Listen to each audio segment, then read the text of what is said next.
माधोपुर नाम का एक गांव था। उस गांव में एक अजय और पार्वती नाम के पति पत्नी रहते थे। अजय सरकारी नौकरी करता था। एक दिन की बात है, गर्मी का समय था। अजय ऑफिस का काम खत्म करके रोज की तरह ऑफिस से घर वापस जा रहा था। रास्ते में एक बाजार पड़ता था, तो उसने सोचा कि घर जाते जाते कुछ सब्जी लेते चलूं। तो उसे वहां खूब ताजी ताजी मछली दिखी और उसे खरीद लिया। इसके अलावा और कुछ सामान लेने लगा। सामान लेते लेते उसे समय का पता ही नहीं चला। काफी अंधेरा हो चुका था। घर थोड़ा दूर था, तो वह सोचा कि सीधे सीधे रास्ते से जाऊंगा तो और काफी रात हो जाएगी, इसलिए आज जंगल के रास्ते से जाता हूँ, जल्दी पहुँच जाऊंगा। वह जंगल की ओर अपनी गाड़ी घुमा लिया। काफी अंधेरा हो चुका था और अजय तेज गति से गाड़ी चला रहा था। थोड़ी देर बाद उसके गाड़ी के सामने एक औरत आ गई और अजय झटके से ब्रेक मारते हुए गाड़ी को रोका। अजय उस औरत को देखा। वह औरत बड़ी सी घूंघट डाल रखी थी और जोर जोर से रो रही थी। अजय उससे पूछा कि कौन हो तुम और तुम्हारा घर कहाँ है?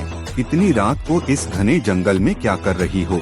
लेकिन वह अजय के कोई भी सवाल का जवाब नहीं दे रही थी और बस रोए जा रही थी। उसके रोने से ऐसा लग रहा था कि पूरा जंगल ही गूंज रहा है। अजय ने सोचा कि शायद किसी मजदूर की पत्नी होंगी जो रास्ता भटक गई हैं। रास्ता बहुत ही सुनसान था, इसलिए उसने सोचा कि इस औरत की मदद किया जाए। फिर अजय ने बोला कि तुम मेरे साथ मेरे घर चलो, सुबह होते ही तुम्हें तुम्हारे घर छोड़ दूंगा। वह अजय के साथ घर चलने के लिए तैयार हो गई और गाड़ी के पीछे बैठ गई।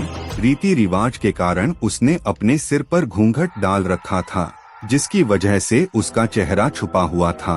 काफी रात हो गया था, तो घर पर अजय की पत्नी उसका इंतजार कर रही थी।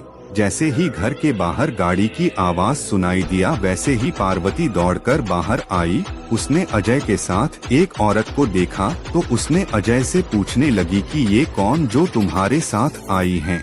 अजय ने सारी कहानी पार्वती को बताया। पार्वती की तबीयत थोड़ी खराब थी, इसलिए वह खाना नहीं बना पाई थी। तो अजय ने बोला, तुम आराम करो, आज का खाना यही बना देगी। लेकिन पार्वती को उस औरत पर शक हो गया था। उसे लगा कि ये कोई साधारण औरत तो लग नहीं रही है, शायद यह कोई चोरनी होगी जो चालाकी से घर का सामान चुराने आई है। पार्वती ने इसे अपना रसोई घर दिखाया और बोली, मौसम बहुत खराब हो रहा है, तुम जल्दी से खाना बना लो। इतना बोल के पार्वती अपने कमरे में चली गई और वह औरत बिना कुछ बोले रसोई में चली गई।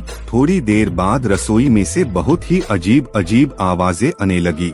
पार्वती उस आवाज को सुनकर सोचने लगी कि ये कैसी आवाज आ रही है। फिर उसने सोचा शायद मौसम खराब है, इसके वजह से आ रही होंगी। लेकिन उस औरत को लेकर उसका मन अभी भी शांत नहीं था। जब पार्वती 20 मिनट बाद दोबारा रसोई में गई, तो देखी कि वो औरत अभी चुपचाप बैठी ही थी। पार्वती को ये देखकर बहुत गुस्सा आया और पार्वती चिल्लाकर बोली, अभी तक तुमने खाना बनाना शुरू भी नहीं किया है, जल्दी बनाओ खाना, सबको भूख लगी है। उस औरत ने कुछ भी जवाब नहीं दिया और चुपचाप अपना चेहरा ढककर बैठी थी। पार्वती ने कितने बार उसका चेहरा देखने की कोशिश की, लेकिन देख नहीं पा रही थी। पार्वती ने फिर उससे कहा, चलो अब जल्दी से खाना बना लो, अगर किसी चीज की जरूरत पड़ी तो मुझे बुला लेना। लेकिन फिर भी वो कुछ नहीं बोली। पार्वती को लगा कि शायद ये अनजान लोग से डर रही हैं, इसलिए नहीं बोल रही हैं। पार्वती रसोई से चली गई, लेकिन जब 10 मिनट बाद वह फिर जब वापस आई, तो रसोई का दृश्य देखकर डर गई।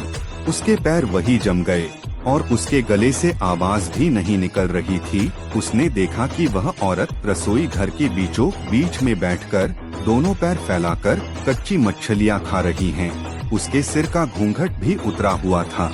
उसका चेहरा बेहद डरावना था। बाल बहुत बड़े बड़े और सफेद थे, नाखून भी बहुत काले थे। वो मछली खाने में इतनी व्यस्त थी कि वो पार्वती को देख ही नहीं रही थी। पार्वती उसे देखकर चिल्लाई नहीं की और ज्यादा अपना खतरनाक रूप न बना ले।